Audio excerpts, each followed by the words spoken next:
All right, 1.6. We're going to revisit another thing that we sort of did before, but now that we have kind of been through our order of operations and can deal with stuff that's more complicated, we're going to look at ones that are more complicated. So this is translating words into expressions. Again, some new vocab here a little bit. We have all of our old, sum and product and difference and all that stuff is still in play, right? Squared and stuff for exponents, square root of, somebody just says the root of, that would mean square root. So I've kind of said this a couple times in the last few videos as we've written out some of these longer expressions, and that's this idea of the quantity, right? So the quantity,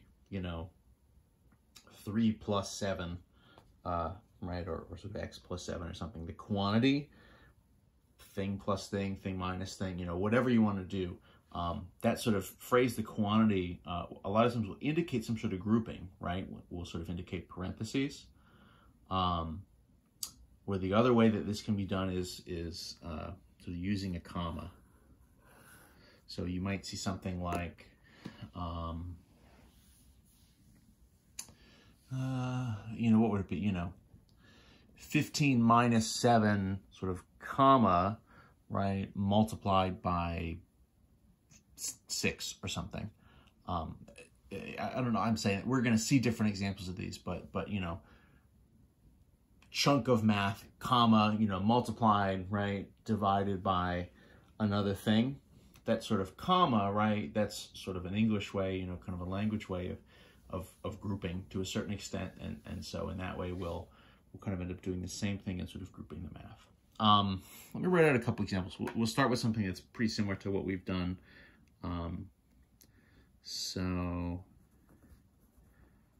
5 less than 20. And I'm going to try to match what the book does here, which is they actually sort of write out the numbers fully. I think sometimes I've been sort of cheating and sort of shorting it and just writing the numbers. So 5 less than 20. Obviously here, right, 5, 20 are our numbers. Less than means subtraction. However, right, 5 less than 20, the wording of it is not going to directly translate into our math. We actually need, right, this sort of less than, or 5 fewer than 20. Both of those would kind of indicate actually that the order of this is going to be flipped around. So this is going to be not 5 minus 20 for us, right? This is going to be, in fact, 20 in front, and then we're subtracting 5 away from it. And then, of course, what would you get here? I'm almost forgetting in theory, right? We should actually solve these. That would leave us with, right, would equal 15. So just a short one to get started. We, in theory, we could have done that back in our earlier sections. There really isn't anything necessarily too new there. So let's see if we can throw a little more in. How about 10 more than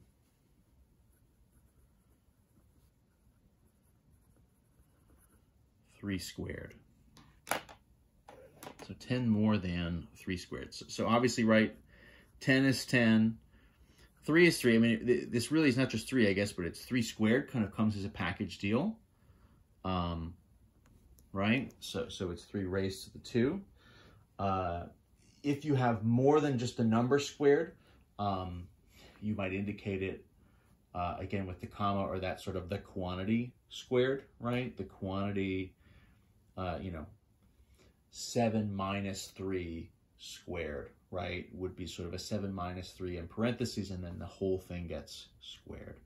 So in any event, just be aware of this, right? Watch out for this. In this case, it's just 3 squared, right? And then this, obviously, 10 more than is just going to be addition.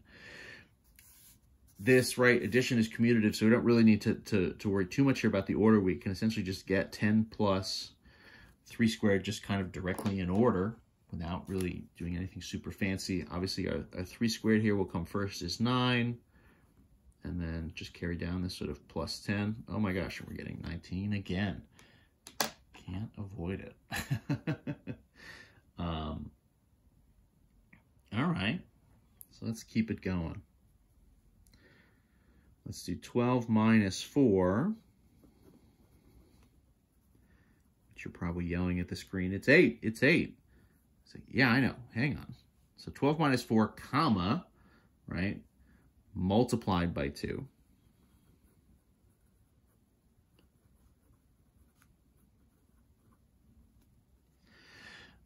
Okay, so the comma here is sort of telling me parentheses, right? So that comma, 12 minus 4, comma, is sort of telling me 12 minus 4 is really its own little chunk. In this case, right, 12 minus 4, that will just sort of translate directly, right? 12 and 4, and then the minus, you know, if we say minus, we're just sort of doing it in order. You know, it's if it was that fewer than or less than, right, we'd have to flip the order around, but that's not what's happening here. So you know, kind of mentally, the quantity 12 minus 4 in parentheses, and then that's multiplied by 2. So multiplication obviously is multiplied, and then 2 is 2. So this is sort of the quantity 12 minus 4, right, in our parentheses, times 2. I'll just write this out. Just kind of once a little more cleanly. Of course, then in our parentheses, 12 minus 4 would be 8. And then just multiplying by 2. So in that case, we're going to end up at 16, right? It's interesting, you know, if I did literally the same words, but I take that comma away. 12 minus 4 multiplied by 2 with no comma, right? What that's telling me is I'm doing kind of 4 multiplied by 2. You know, if I kind of read this in order, right? 12 minus 4 multiplied by 2. Without any kind of grouping there, I mean, in some sense, you would just carry everything down. 12 minus 4 times 2. So now what happens is the multiplication comes first, right? Your 4 times 2 is 8. And then 12 minus that, right? We're getting a totally different answer here, right? We're just ending up at 4 instead. So that comma makes a difference, right? Literally the exact same words in the same order, but with and without the comma gives us 2 different kind of math expressions, and then, of course, 2 different answers.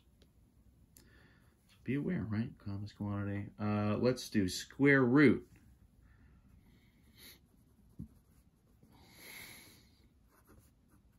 Of the quantity. What should we do? I don't know. 9 plus 7. So obviously here, right, 9 plus 7, right? The quantity 9 plus 7. Quantity here is going to sort of tell me parentheses. So this is sort of 9 plus 7 in parentheses. What are we doing to it? What we're doing is square root, right? So this is the square root of that quantity. So you're going to do that addition first, right? Square root is square root. So everything kind of comes together.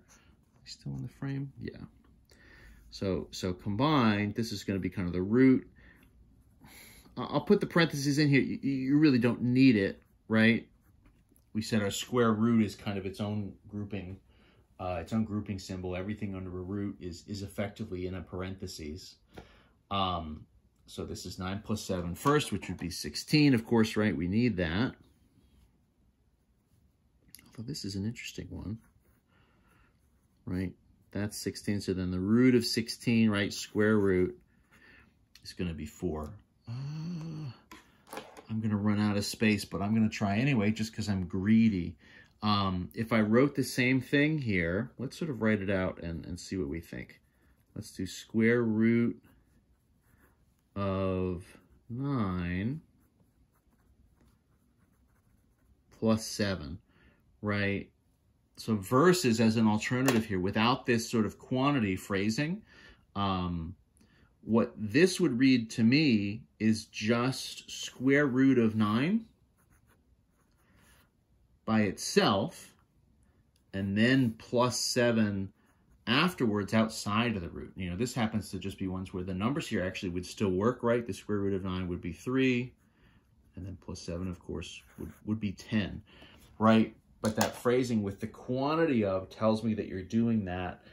9 plus 7 is a package deal, right? 9 plus 7 gets us to 16, and then you're doing the square root of that whole thing as one value. Versus instead, if we just read it straight through and we've dropped the quantity sort of phrasing, square root of 9, right? You just kind of read it in order. Well, square root of 9 is 3, and then plus 7, right, would be 10. You're kind of reading it and sort of writing it in terms of an order of operations. And so in this case, that kind of root would take priority, and then you would sort of add the 7 on the very end after you did the root.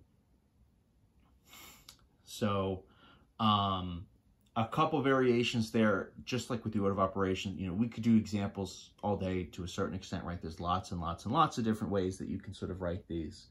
I don't want to make two hours of videos just of this. I'm happy to do more if you guys need it. Let me know.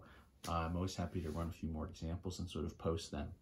But I'll assume this is enough to sort of to get us in good shape. And so with the homework practice and these videos together, hopefully we're good enough.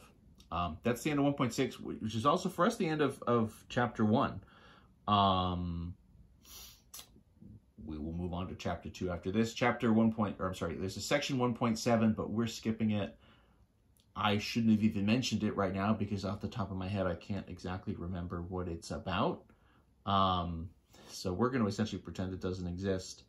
And we're going to move on to chapter 2 with the next videos. So I will see you then.